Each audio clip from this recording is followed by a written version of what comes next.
Hi guys, Dr. G here for day 19 of Checkups with Dr. G, and we are continuing the conversation about BPH. Now, yesterday we talked about some of the causes of BPH, or the things that were thought to cause BPH. We talked about what BPH is, some of the symptoms, as well as some of the testing that can be done to determine if you have BPH and to rule out other things. Today, I'm just going to talk about some of the risk factors, some of the other conditions that might mimic BPH symptoms, some of the complications as well as treatment options for BPH.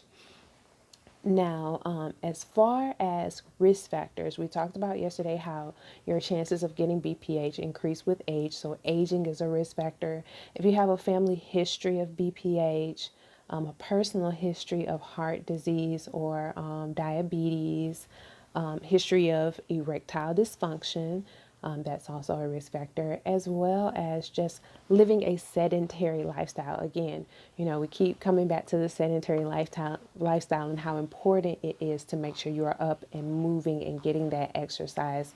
And again, sedentary lifestyle plays a part here as well. Some of the conditions that kind of mimic BPH symptoms, you want to think about things that affect the urine or the bladder. So, urinary tract infection, prostatitis, which is inflammation of the prostate, kidney stones or bladder stones are also conditions that can mimic the symptoms of BPH. And so that's why you may end up having urinalysis or the cystoscopy, which is, the scope of your bladder and the structures and surrounding the bladder, because they want to rule out anything else before, diagnosing with BPH. So some of the complications that can come from BPH include UTI. So yes, UTI is a condition that can mimic BPH, but it can also be caused by BPH. In BPH, one of the symptoms I don't think I mentioned is the fact that you have like retention of urine in the bladder, so you don't have a complete voiding of urine from the bladder. Or I did mention that, I'm sorry. And so that can increase your risk of like bladder stones, kidney stones, UTI.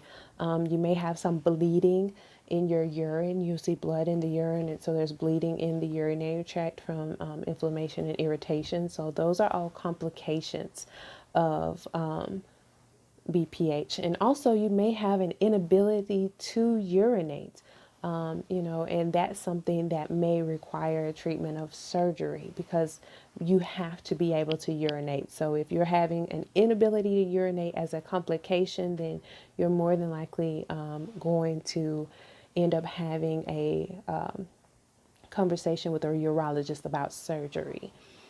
Some of the other treatments, more conventional treatments, include, medication to help lower hormones, antibiotics, and things like that. Also, some of the things that you can do include Kegels exercises.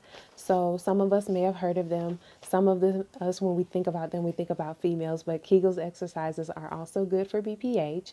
And so what you want to do is imagine that you are trying to hold your urine, or squeeze your butt a little bit, holding it as if you're keeping poop from coming out, and just squeeze it for a few seconds, maybe 5, 10, 15 seconds, and then releasing, and just doing that over and over again. And that's going to be your Kegels exercises.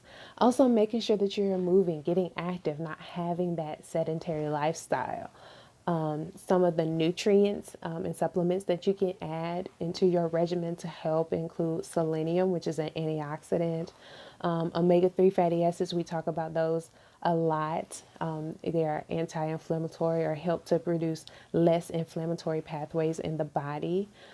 Zinc picolate.